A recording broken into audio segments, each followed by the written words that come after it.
do meu coração, seja o monte que percorro, a fonte que eu bebo, és minha canção. Rei do meu coração, seja o meu esconderijo, refúgio que preciso, és minha canção. Tu és bom, bom, tu és bom, bom.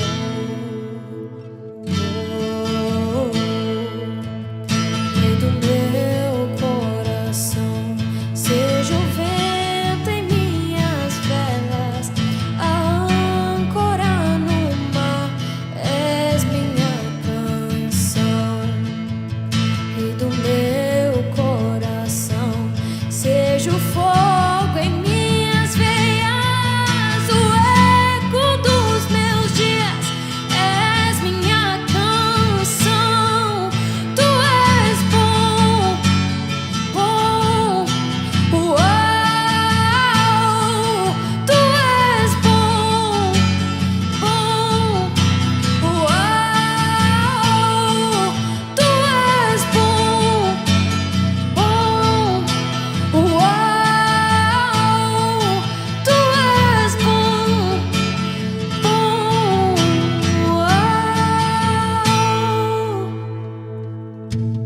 Tu não me deixarás, não me deixarás jamais. Tu não me deixarás, não me deixarás jamais. Tu não me deixarás, não me deixarás jamais. Tu não me deixarás, não me deixarás jamais. Tu não me deixarás, não me deixarás jamais. Tu não me deixarás, não me deixarás jamais. Tu não me deixarás, não me deixarás jamais. Tu não me deixarás e não me deixarás jamais. Tu és bom, bom, uau. Tu és bom, uau. Tu és bom, bom, uau. Tu és bom, uau.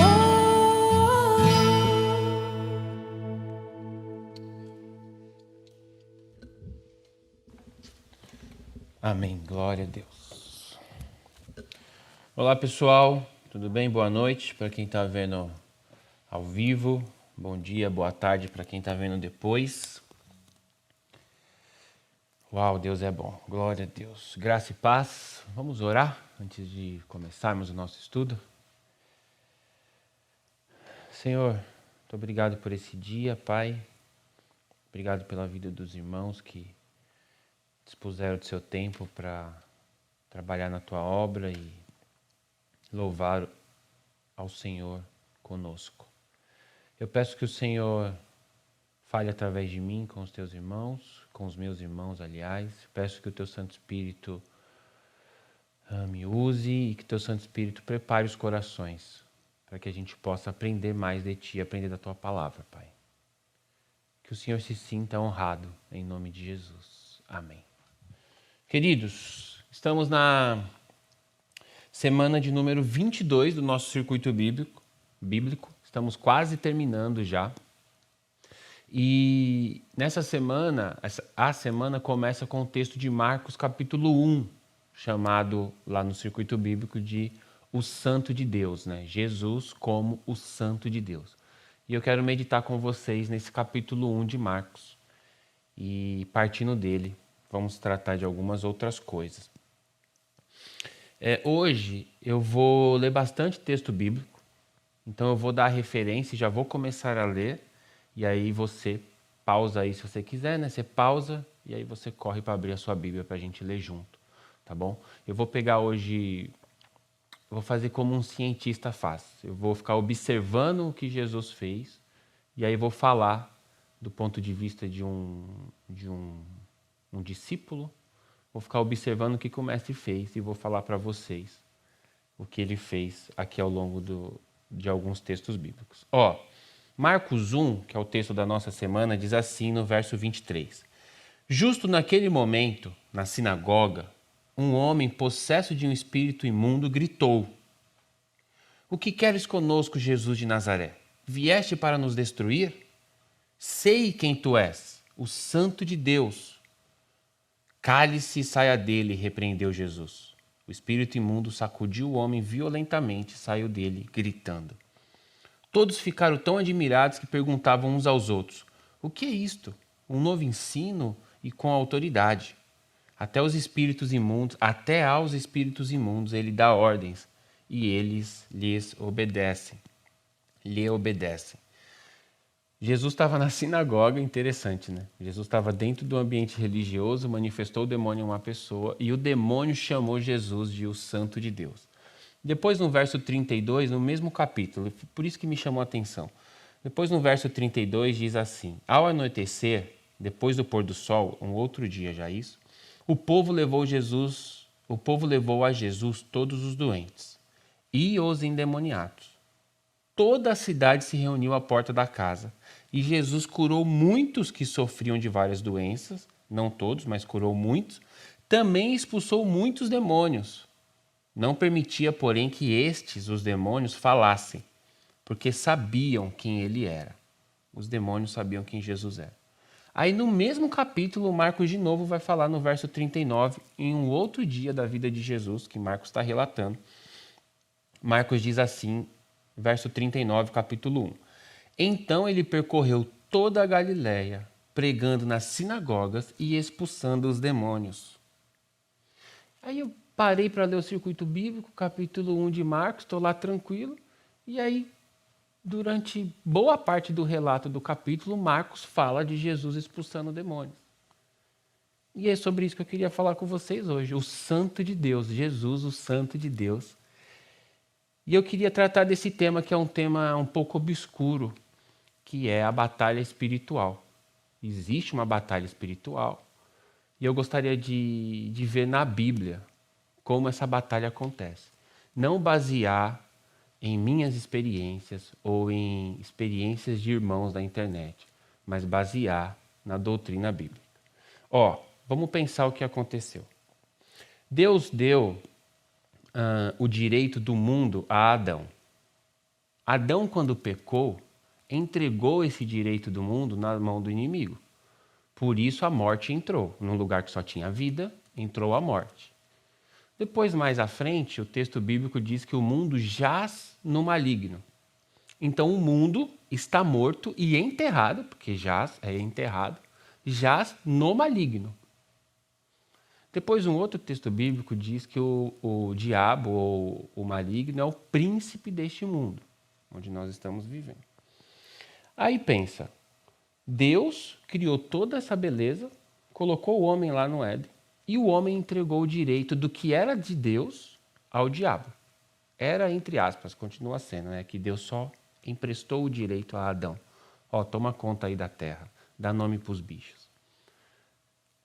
E durante muitos anos, irmãos, o diabo escravizou a humanidade. Até que veio Jesus.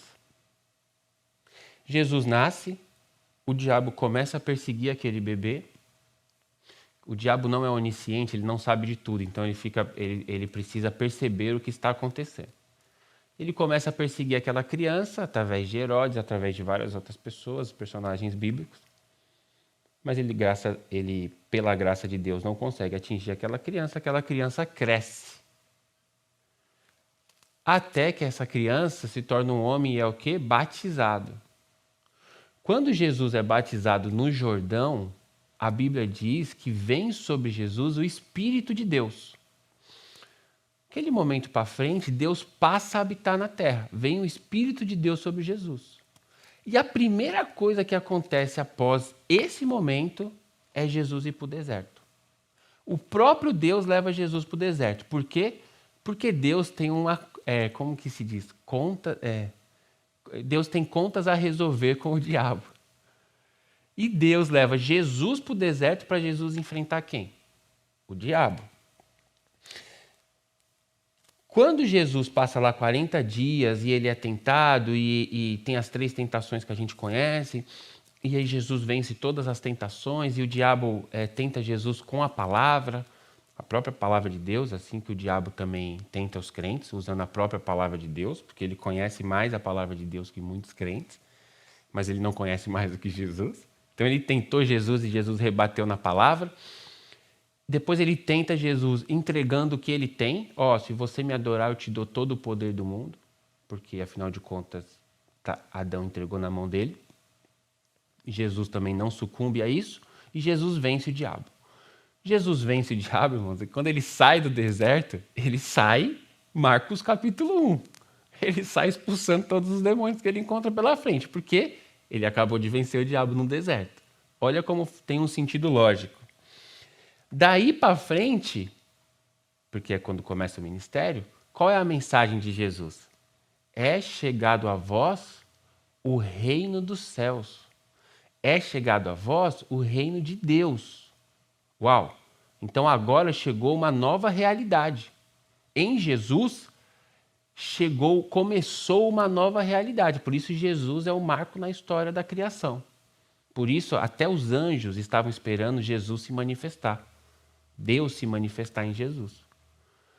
Quando Jesus vence o diabo no deserto, começa uma nova guerra, que é essa batalha espiritual, que é sobre isso que nós estamos tratando. Começa uma guerra do reino das trevas contra o reino da luz. Começa uma guerra da morte contra a vida. E uma guerra do diabo contra Jesus, ou nós, os discípulos. Marcos capítulo 1, 9 a 12, naquela ocasião, o mesmo capítulo 1, naquela ocasião Jesus veio de Nazaré da Galiléia e foi batizado por João no Jordão, como eu disse. Assim que saiu da água, Jesus viu o céu se abrindo. Jesus sai da água, o céu se abre, o Espírito de Deus desce sobre ele. E uma voz veio dos céus e diz: Tu és o meu filho amado, em ti eu me agrado. Imagina isso, todo mundo ouvindo isso. Deus chamar um ser humano de filho pela primeira vez. Logo após, o Espírito de Deus, tá com E maiúsculo, o impeliu para o deserto. Ali Jesus esteve 40 dias sendo tentado por Satanás. Estava com os animais selvagens e os anjos. Aí eu já falei que Jesus vence o diabo ali nesse lugar, no deserto. Daí para frente, pensa com raciocínio lógico. Lembra que eu falei que eu estou analisando um aspecto de Jesus. É como se eu estivesse contando para você uma história da minha vida. E aí eu vou contando por partes. Jesus vence o diabo. Aí Marcos, no capítulo 5, ele vai falar assim, 5, 6 e 7. 5, versos 6 e 7. Quando ele viu Jesus de longe, o diabo, correu e prostrou-se diante dele e gritou em alta voz: O que queres comigo, Jesus, filho do Deus Altíssimo? Rogo-te que não me atormentes. Isso aqui é mais uma das experiências de Jesus com os demônios. Isso aqui já é no capítulo 5, a gente estava no 1, então muita coisa aconteceu. Jesus chega lá na cidade de Gadara e o cara se prostra, os demônios que estão no cara se prostram, ajoelham diante de Jesus, porque agora Jesus já venceu. Agora os demônios se prostram aos pés de Jesus. Vai pensando aí na batalha. Olha o nível da batalha. Olha os dois poderes que estão guerreando. Um está de pé e o outro está prostrado. Lucas capítulo 10, verso 17 diz assim: Os 70 discípulos, 72, voltaram alegres dizendo. Então Jesus fez tudo aquilo. Agora eu vou entrar num novo momento da história. 72 discípulos foram enviados por Jesus e eles voltaram agora com as novidades. Lucas 10. Os 72 voltaram alegres e disseram: Senhor, até os demônios se submetem a nós, em teu nome. Ele respondeu, Jesus, eu vi Satanás caindo do céu como um relâmpago. Eu dei a vocês autoridade para pisarem sobre cobras e escorpiões e todo o poder do inimigo. Nada lhes fará dano. Olha que interessante, né? Lá no Éden, no pecado de Adão, Deus diz, lembra, para a serpente, é uma serpente, uma cobra, que ela feriria o calcanhar do Messias, mas que seria pisoteado na cabeça. Será que é coincidência que Jesus fala, os discípulos voltam e falam, nós expulsamos o demônio em teu nome. Aí Jesus fala, eu dei poder para vocês pisarem na cobra. Será que é coincidência? Pode ser que sim, pode ser que não. Jesus que venceu o diabo no deserto, aquele Jesus que andava e os demônios se submetiam a ele, esse Jesus compartilhou o poder dele com os discípulos. Agora o diabo tem que obedecer também os discípulos, por causa da vitória de Jesus no deserto. Eu sempre uso esse exemplo que eu acho legal. É como o menino que arruma briga na escola e chama o irmão mais velho. Aí o irmão mais velho vem e resolve todo o problema. Jesus é nosso irmão mais velho. Então o cara se deparou com o demônio e ele fala, sai em nome de Jesus. E o demônio tem que sair. Essa é a batalha espiritual que o povo tem medo por aí. Mas perceba, eu não estou dizendo que não existe a batalha espiritual. Existe, mas ela não é como muitas vezes é ensinada. Olha o que diz Colossenses, Paulo, né? Agora já é Paulão lendo Jesus. Colossenses 2,15. Olha, vamos com calma. E despojando os principados e as potestades, publicamente os expôs ao desprezo, triunfando sobre eles na cruz. Eu li aqui na versão da Nova Almeida, porque eu uso as palavras mais fortes. Jesus venceu no deserto, aí Jesus dividiu o poder dele com o povo, com os discípulos. Aí Jesus foi para a cruz. Outra história agora, certo? Eu estou na linha do tempo. Jesus foi para a cruz. Na cruz, olha o que Jesus fez.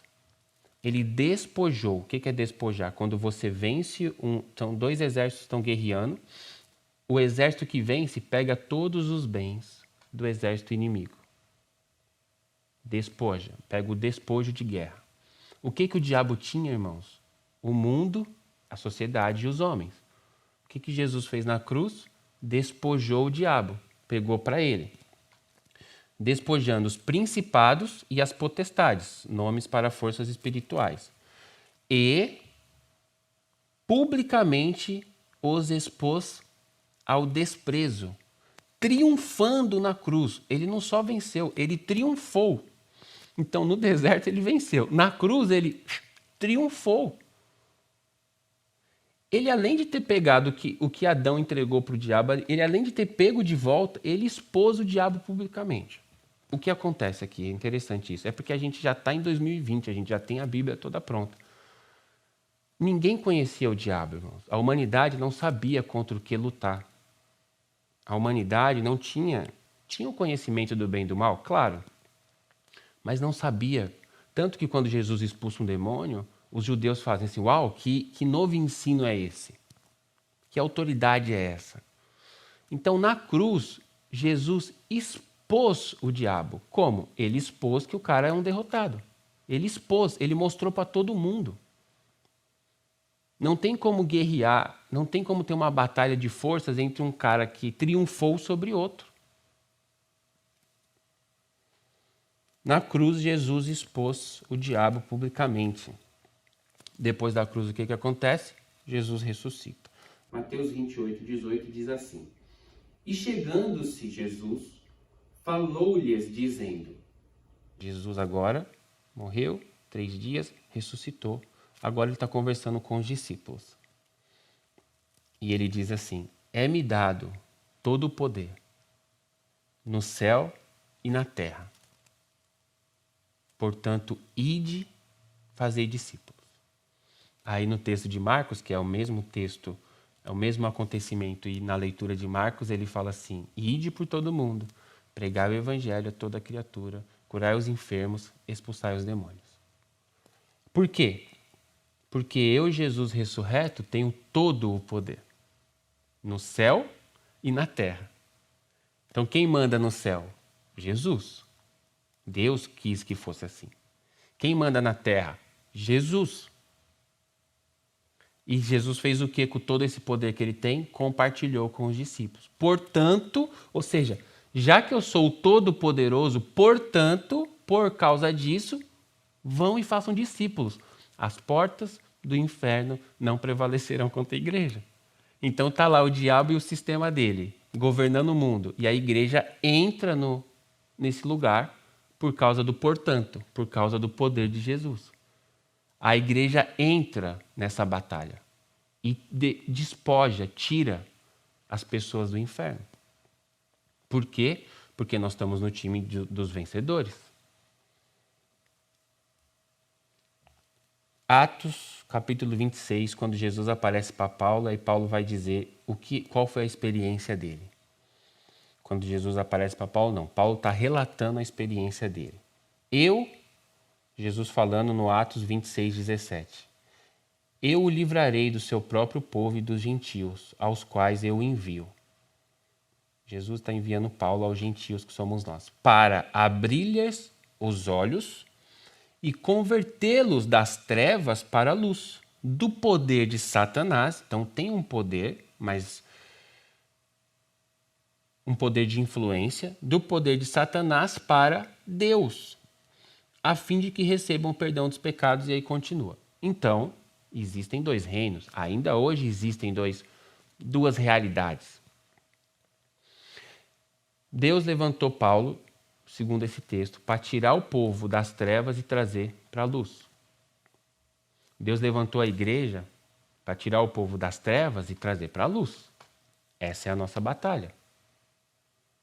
A gente só consegue fazer isso por causa de Jesus. Senão nós não teríamos condições. Nós, seres humanos, não teríamos condições de enfrentar um demônio sem Jesus. O problema é que a gente acha que o demônio ele só está onde ele está manifesto. Essa é a questão. Já vou falar sobre isso. Colossenses 1,13, que é Paulo ainda. Pois ele nos resgatou do domínio das trevas e nos transportou para o reino do seu Filho amado. Então, tudo isso para você ter consciência de que existem dois reinos. E que Jesus nos transportou de um para o outro. Como que Jesus fez isso na sua vida? Através de uma pessoa, chamada igreja. E é assim que ele faz. Como que Jesus vai transportar o cara da rua ali, das trevas para a luz? Através de nós, da igreja. Nós temos que ir lá buscar essa pessoa. Último texto. Efésios capítulo 1, verso 18. Oro também, aqui o apóstolo Paulo está falando os motivos de oração dele pela igreja de Éfeso. Oro também para que os olhos do seu coração sejam iluminados, a fim de que vocês conheçam qual é a esperança, as riquezas da gloriosa herança dele, Jesus, nos santos. Então Paulo está falando assim, eu peço a Deus que vocês entendam o que Jesus faz em vocês. E a incomparável grandeza do seu poder para conosco, os que cremos, conforme a atuação da sua poderosa força. Paulo escreve muito bem, né? Ele está falando assim, eu peço a Deus que vocês entendam o quanto vocês são poderosos em Jesus e o quanto vocês podem fazer. Esse poder, que eu quero que vocês entendam, esse poder, ele Deus, porque ele está orando a Deus, esse poder, ele Deus exerceu em Cristo, ressuscitando-o dos mortos e fazendo-o assentar à sua direita nas regiões celestiais. Deus pegou um negócio chamado poder. Com esse negócio, ele levantou Jesus dos mortos, trouxe Jesus para o lado dele. E ele pegou esse poder e deu para a igreja. E aí Paulo fala assim, eu peço para ele abrir o entendimento do seu coração para que você entenda o poder que você carrega. Muito acima, ele está sentado ao lado de Deus, muito acima de todo governo e autoridade, poder e domínio, de todo nome que se pode mencionar. Então Jesus está sentado aonde? Muito acima de todo governo e autoridade, coisas humanas, todo poder e domínio. coisas espirituais. E de todo nome que se possa nomear. Qualquer nome que você falar aí, qualquer nome de ser humano, qualquer nome de capeta, qualquer nome de deuses, qualquer nome, irmão. Não posso ser político aqui. Jesus está acima de todos. O nome sobre todo nome. Muito acima de todo governo e autoridade, todo poder e domínio, de todo nome que se possa mencionar. Não apenas nessa era, da época do Paulo, mas também na que há de vir. Aí presta atenção que aqui tá beleza. 22, Efésios 1, 22. Deus colocou todas as coisas debaixo dos seus pés. Deus colocou todas as coisas debaixo dos pés de Jesus. E o designou cabeça de todas as coisas para a igreja. Então as coisas estão debaixo do pé de Jesus e Jesus é o cabeça da igreja. E a igreja é o seu corpo, a plenitude daquele que enche todas as coisas em todo lugar. Deus colocou tudo debaixo dos pés de Jesus. Só que Jesus é a cabeça. E a igreja é o corpo. E o pé está no corpo. Então Deus colocou todas as coisas debaixo do quê? Da igreja. Então, a igreja, não o crente, a igreja, o corpo de Cristo, é o ser mais poderoso que existe na Terra. Porém, porque está no mesmo Efésios 1 aqui, porém a gente não sabe disso. Por isso Paulo fala, eu oro a Deus para que vocês entendam quem são vocês. Para que vocês parem de achar que vocês estão batalhando contra um vento que bateu a porta. E vocês entendam quem é o seu verdadeiro inimigo. Então, irmãos, não tem como ter batalha espiritual entre um que triunfou e um que é derrotado. Não tem. Simples assim. Pedro, mas tá bom. O demônio não manifesta? Manifesta, irmão. Aí que está o problema. O demônio continua existindo. O problema é que a gente não o conhece. Isso daria uma segunda parte dessa mesma mensagem. Talvez um dia. Falar sobre o nosso inimigo. O demônio existe, irmãos. E o demônio não tem poder nenhum. Mas ele tem uma coisa que você não tem. Ele tem muitos e muitos anos de vida. Então, assim, se eu tivesse 100 anos de idade, eu seria a pessoa mais inteligente. Se eu tivesse 1000 anos de idade, eu seria a pessoa mais inteligente do mundo. Eu teria 1000 anos de conhecimento acumulado. Então, o diabo, ele está aí desde antes de Adão, vendo eu e você. Ele conhece o meu olhar. Ele sabe que se eu olhar para uma menina, ele não lê a mente. O único que lê a mente é Deus. Só que ele lê os gestos. Os homens não fazem isso, os policiais não fazem isso. É possível um ser humano conhecer o outro pelos gestos. Eu conheço a minha esposa pelos gestos que ela faz. Então, por exemplo, o diabo ele vai influenciando a gente, colocando pequenas coisas. E ele vai jogando verde para colher maduro, como diz o dito popular. Ele coloca uma tentação para o Pedro e ele vê se o Pedro vai... Se o Pedro não der mole, aí ele vai para outra tentação. Até ele ver onde ele vai me pescar. Ele não vai manifestar parecer vermelho de chifre, que eu vou falar, sai em nome de Jesus. Ele vai ter que sair. Agora, o sonho do diabo é destruir o ser humano. E ele faz isso todos os dias, ele tenta isso todos os dias. Então tem muita gente, por exemplo, e aí a gente tem que entender os irmãos pentecostais que dizem essa frase, tem muita gente que alimenta capeta e que dá remédio para demônio, eles dizem. Porque muita coisa que a gente acha que é humana é espiritual. E muita coisa que a gente acha que é espiritual é humano. Por isso a gente precisa entender a palavra de Deus e entender quem é o nosso inimigo. Entender como ele influencia as nossas mentes. Como ele tentou cirandar Pedro e Jesus não deixou. Como ele falou na boca de Pedro. Pedro não estava manifestado. Pedro é crente. Crente não manifesta. Onde tem Deus não tem diabo. A casa está cheia. Se a casa está cheia, não tem como entrar mais alguém. A Bíblia é clara com relação a isso. Agora, se a casa está vazia, o diabo entra. Então, o diabo falou na boca de Pedro. Influenciou por causa de uma ideia boa, que era não permitir que Jesus morresse. Só que Pedro não tinha entendido que o plano de Jesus era morrer.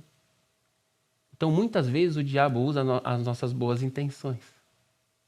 Por isso, tem o ditado popular diz que de boas intenções o inferno está cheio. Porque muitas vezes o diabo usa a nossa boa intenção, o nosso controle. Às vezes Deus quer que você entre mais, que você seja mais arrojado, e ele fala, não, não, fica aqui. Então, por a gente não conhecer o inimigo, a gente age, muitas coisas que acontecem na nossa vida, a gente não percebe que é o inimigo. E aí a gente não sabe como orar a Deus para nos libertar. Então, por exemplo, tem muita gente que se esconde atrás dessa frase. Eu nasci assim, eu sou assim. Então o cara é grosso com a esposa, ele é bipolar. Tá aqui no churrasco, tá maravilhoso, os amigos estão lá, tô dando um exemplo. E tá todo mundo sorrindo, e ele tá sendo sincero, tá tudo bem entre ele e a esposa. O pessoal vai embora, ele entra em casa, ele se transforma, ele vira uma outra pessoa. É como se ele quase uma bipolaridade. Isso não pode ser normal, irmão. Aí a pessoa fala assim, não, a esposa acostumou, os filhos já sabem que o pai é assim, e o pai, quando ele é confrontado por alguém, ele fala, não, eu sou assim, eu nasci assim, meu pai era assim também. Aí eu só quero que você pense o seguinte, Jesus ia criar um ser humano assim, Deus ia criar um ser humano assim. Pedro, você está dizendo que todo mundo que tem isso é o diabo? Não, eu estou dizendo que pode ser que seja. Não sou eu que vou dizer, é Deus que vai te dizer, se você perguntar. Como a gente não conhece o inimigo, a gente não faz as perguntas certas para Deus. Então, por exemplo, a noite foi feita para dormir, criança dorme 20 horas por dia. Chega à noite, ele não dorme. E aí, eu tinha um amigo que ele falava assim, não, eu levei meu filho no médico, ele chama pavor noturno. Isso é normal, é uma doença. Irmãos, não. Deus não criou aquele bebezinho daquele jeito para ter pavor noturno. Então, Pedro, o que eu faço então? Você tem que orar a Deus. Você tem que orar a Deus e fazer as perguntas, irmãos. Senhor Deus, por que assim? Por que meu relacionamento com a minha filha é assim? Por que minha filha adolescente é assim, não sai do quarto? Pergunta para Deus. Senhor Deus, como eu faço para ajudar? Senhor Deus, como eu faço para resolver esse problema? Leva no médico, cuida, faz tudo o que você tem que fazer. Faz tudo. E eu estou falando de verdade porque eu também faço. Mas de noite, ore ao seu pai em secreto. Senhor Deus, eu não aceito essa situação. Mas a gente não tem vida de oração e aí eu não ouço Deus. E também Deus não é o Google que ele vai responder em 1 minuto. Entra na presença de Deus sistematicamente, fica lá 10 dias conversando com Deus toda noite sobre o seu filho. Por que ele é assim? Sobre o seu marido. Por que ele é assim? Pai, o que eu posso fazer? Pai, onde está a brecha? Pai, existe alguma coisa que eu tenho que resolver? Pai, existe alguma coisa que eu posso ajudá-lo a resolver? Porque, irmãos, se o diabo não vai processar o crente, ele pode processar quem está do lado para perturbar o crente. Só que não vai ficar espumando e batendo os braços e gritando igual um doido. Isso acontece, mas você conta nos dedos os crentes que você conhece, que são sérios, que expulsaram um demônio. Porque não é assim toda hora que fica manifestando um demônio. Mas é assim toda hora que o demônio está influenciando as pessoas. Toda hora, 24 horas por dia. Ele está fora do tempo, ele não dorme. O objetivo dele é destruir você. Por isso você tem que correr para Jesus. Por isso você tem que entender que Jesus tem todo o poder e que o diabo não tem poder. E Jesus tendo todo o poder, você pode buscar nele a solução para o seu problema. E o seu problema pode ser espiritual. Se não for espiritual, usa a sabedoria que Deus deu para o ser humano através dos remédios, da medicina e da ciência. Ótimo. Nós usamos. Agora, se for espiritual, não vai resolver com remédio. E aí tem inúmeros casos na Bíblia. Deixa eu puxar alguns de memória. Tinha um rapaz que estava mudo. E quando Jesus expulsou o demônio, ele voltou a falar. Então ele não era mudo. O demônio deixava-o mudo. Então a gente tem outros relatos. Relatos de pessoas endemoniadas, uma menina endemoniada. Jesus expulsou o demônio, ela caiu e ficou no chão dormindo. E Jesus falou, pode levantar que já não tem mais demônio. Uma vez que o crente deu a ordem, já foi. A ordem é cumprida. Não precisa ficar repetindo, não precisa falar 2 vezes. Então, por exemplo, O diabo, por exemplo, não. O diabo é o pai da mentira. E aí eu vou terminar agora, porque eu acho que já está longo. Ó, se você tem uma casa, se entra um trombadinha na sua casa, um ladrão, ele entrou, vral, e você viu que ele entrou. Aí você pega a sua filha, corre para fora, chama a polícia. Se a polícia ficar do lado de fora gritando pro ladrão sair, ele não sai. Quantas vezes você já viu na televisão isso? Ele não sai porque ele sabe que que ele já foi pego, que já era. Então, se ele for, por exemplo, um trombadinha, um menino, e não for um bandidão, ele vai se esconder. E ele não vai sair da casa, mesmo você gritando, eu sei que você está aí, sai. Essa é a oração do crente. Eu sei que você está aí, sai. Só que ele sabe que você sabe que ele está lá, mas ele sabe que você não sabe onde ele está. Quando que esse trombadinho vai sair? Quando o policial entrar lá e pegar ele debaixo da cama, dentro do guarda-roupa, onde ele está escondido, e tirar ele e prender ele. Isso é um exemplo. Então, Pedro, você está dizendo que eu tenho que saber onde o demônio está? Não, eu estou dizendo que o demônio é o pai da mentira e ele vai jogar com você o tempo todo. O tempo todo ele vai ficar jogando com você. Então, você tem que recorrer a quem é a verdade, Jesus. E aí, quando você fala com Jesus, Jesus joga a luz. Puff, e aí você sabe onde está. Aí você vai falar, putz, então aquele problema, esse temperamento que eu tenho foi motivado por uma briga que eu tive com meu pai quando eu era criança e eu e meu pai, a gente não se conversa há 40 anos. Pode ser que Deus te mostre. Buscar-me-eis e me achareis foi a última mensagem que eu preguei de domingo. Não existe a possibilidade de você perguntar para Deus e ele não responder. Existe a possibilidade de você não esperar a resposta e existe a possibilidade de você não gostar da resposta. Isso existe. Mas não existe a possibilidade dele não responder. Então, enquanto eu estou falando, se Deus estiver trazendo alguma coisa no seu coração de problemas que Deus falou assim, tá vendo isso, tá vendo aquilo, leva diante de Deus. Não ligue para mim, não procure super-heróis, não existe homem mais poderoso que o outro, existe Jesus Cristo. E você é um crente como eu. Vai diante de Deus e fala assim, Deus, a situação é essa. O que eu faço a respeito? Qual é o meu papel? Onde eu tenho que abrir mão? Quem eu tenho que perdoar? O que eu tenho que fazer? Qual problema eu tenho que resolver? Tá bom? Saiba que Jesus é o Todo-Poderoso e você está perdendo tempo se você não usar o poder que Ele te deu. Então, existe sim a batalha espiritual, mas ela já foi vencida. Agora existe uma batalha pela sua mente. E nessa batalha nós estamos perdendo. Porque a voz que fala aqui, a voz do demoninho que fala aqui, soa muito mais alto do que a voz do Espírito Santo que fala dentro de nós.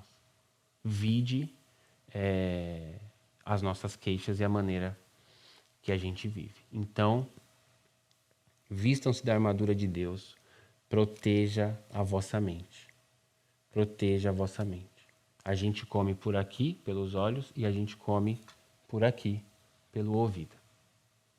Então, dependendo do que a gente está comendo, a nossa mente está protegida ou não protegida. Aí a batalha espiritual acontece aqui, na sua mente. Enquanto Deus está falando que você é herdeiro e filho, o diabo está dizendo que você não consegue fazer o que você quer fazer. É uma batalha de argumentos. Você vai vencer essa batalha quando você descansar no poderio de Jesus Cristo. Amém? Termino por aqui. Quem sabe um dia a gente continue e a gente fale sobre quem é o nosso derrotado inimigo. Então, Jesus é o santo de Deus e o diabo é o inimigo derrotado. Vamos orar? Papai, muito obrigado porque o Senhor resgatou Jesus da morte. Muito obrigado porque o Senhor o sentou, digamos assim, o assentou à sua direita e hoje ele reina absoluto. Obrigado, Senhor Jesus, por ter ido até o fim. Obrigado, Senhor Jesus, por ter vencido no deserto. Obrigado, Senhor Jesus, por ter compartilhado o seu poder para conosco. E eu peço, Pai, que através do Espírito Santo, que através do Cristo, o Senhor revele aos meus irmãos e revele a mim também o que nós temos que resolver, quais as brechas que estão aí, e o que é humano e o que não é humano. Eu peço que o Senhor responda, Pai. Eu sei que isso é uma promessa, mas eu estou somando a minha oração dos irmãos. Eu peço que através da tua misericórdia o Senhor responda mais rápido as nossas perguntas, porque nós somos uma geração de inquietos, Pai. A gente precisa ouvir logo a resposta. Então que o Senhor fale aos nossos corações, Pai, quais são os problemas e quais são, entre aspas, as batalhas pessoais que cada um está lutando. E eu peço, Pai, que os meus irmãos alcancem a vitória que eles já têm em Jesus, mas que eles tomem posse, que eles peguem a vitória e que eles entendam, como o apóstolo Paulo orou, que eles entendam o poder que eles carregam. Essa é a minha oração, Pai, em nome de Jesus. Amém. Tchau, irmãos. Beijo do gordo.